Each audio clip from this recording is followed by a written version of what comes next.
260! Woo! 260 for Gigi!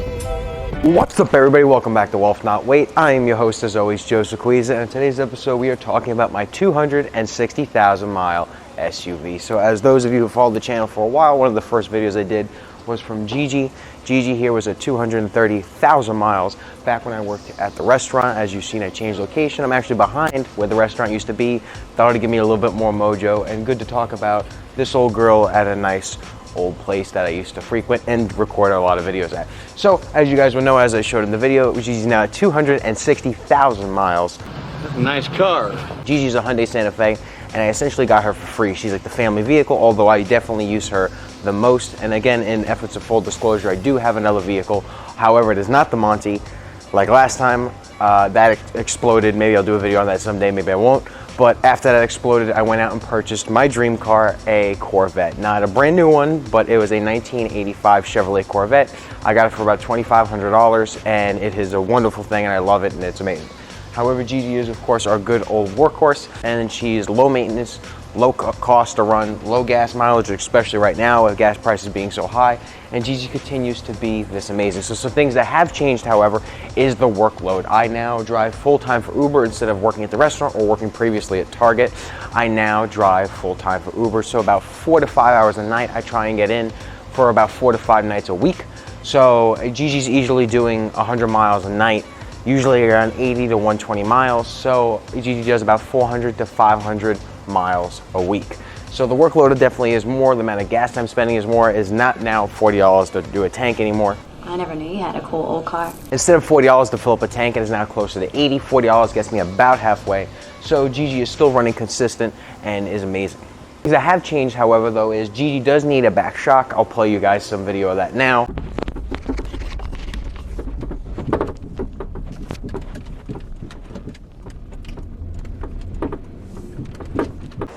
Yeah, as you can see, it's pretty bad.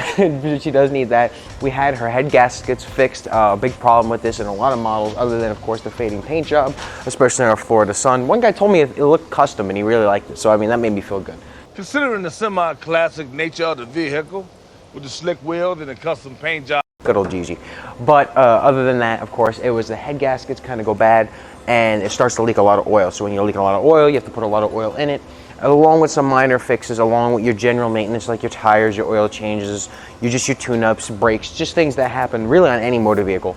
Those are the only major issues, are the shock and the head gasket. That costs about $1,500 to do all those gaskets, but that's basically to redo the whole engine. It was like 2 or 3 days.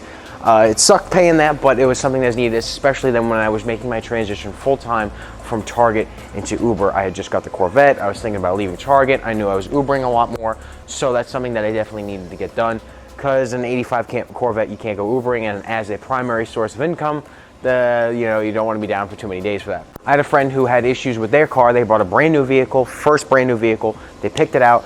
It was missing one of the necessary computer chips due to the shortages from COVID. And they had to go back. They were at the time in college. They had to travel 100 miles, just get it to the dealer when they bought it, and they had to do that 4 or 5 times. And eventually, them and their family had to show up and say, "Hey, listen, you have this computer chip in other models. Take it from another car and put it in." Which I don't know why they didn't do that to begin with, but eventually they had to do that because they were supposed to ship this computer chip in, and they weren't getting enough supplies. Shock's the only issue right now, and then all the cigarette lighters kind of just went out. So I just need to install a new one, but that's a $15, $20 fix in a half-hour project to get set up. The only other thing we did too, which I didn't need to do, but just something that I wanted to have done, is the radio in it. It is not the same radio as before, but it is the same type of radio.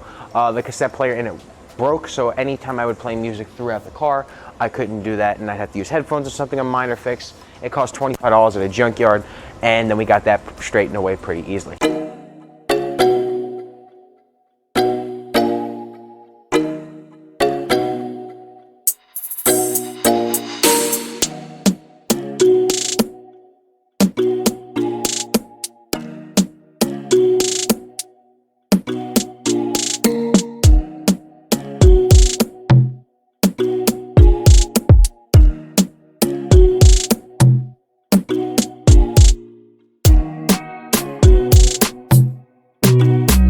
As you guys can see, it is pouring raining, and even under the cover, I'm getting a little wet, especially after Ubering.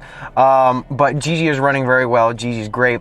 I didn't want to purchase a new vehicle and finance it because, again, as you guys know, I'm very avidly against any form of debt, at least personally, at least personal debt, and keeping up with the Joneses. A lot of people getting new cars. I've seen some friends who got a new car basically every year. They have 3 cars in 2.5 years, not for any maintenance issues or anything like that. They're just continually purchasing new vehicles. And I know financially that's going to be a struggle eventually. Growing concerns and things changing and jobs and working from home and a lot of other factors going into people's lives now, I'm not a huge fan of taking out debt because very quickly that could eat away your income and trap you in a bad situation, especially if the car starts to develop problems, as most new vehicles will eventually, of course.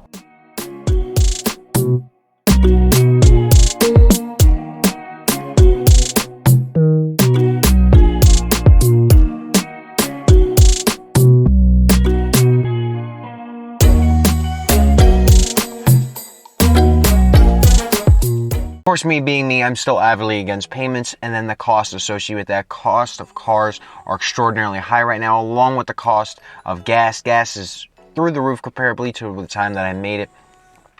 It may get better, it may not, we don't know.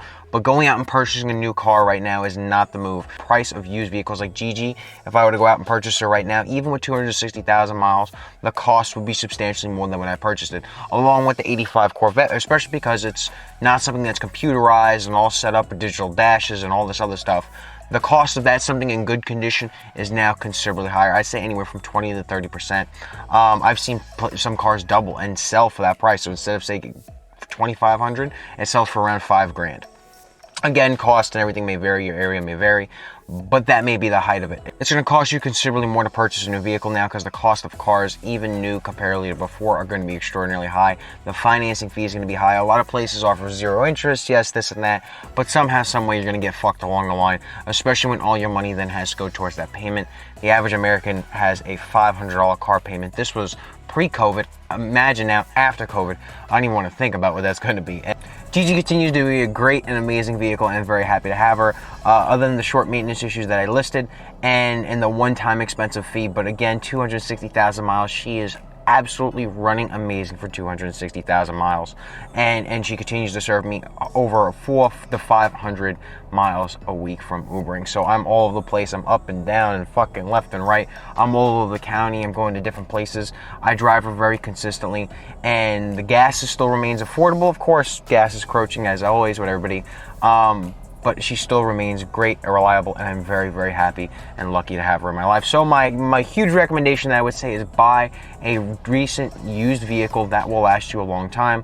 A Hyundai Santa Fe is definitely something that I would recommend, and I am very happy to have her in my life. Here's to 260,000 miles, Gigi, and here's another 260,000 more. So for all you guys asking for the car update, Gigi is still going strong and running great. If you guys like this video, make sure you like, comment, and subscribe, and let me know in the comments below what car you have and how are you liking it currently. See you guys next time. Peace.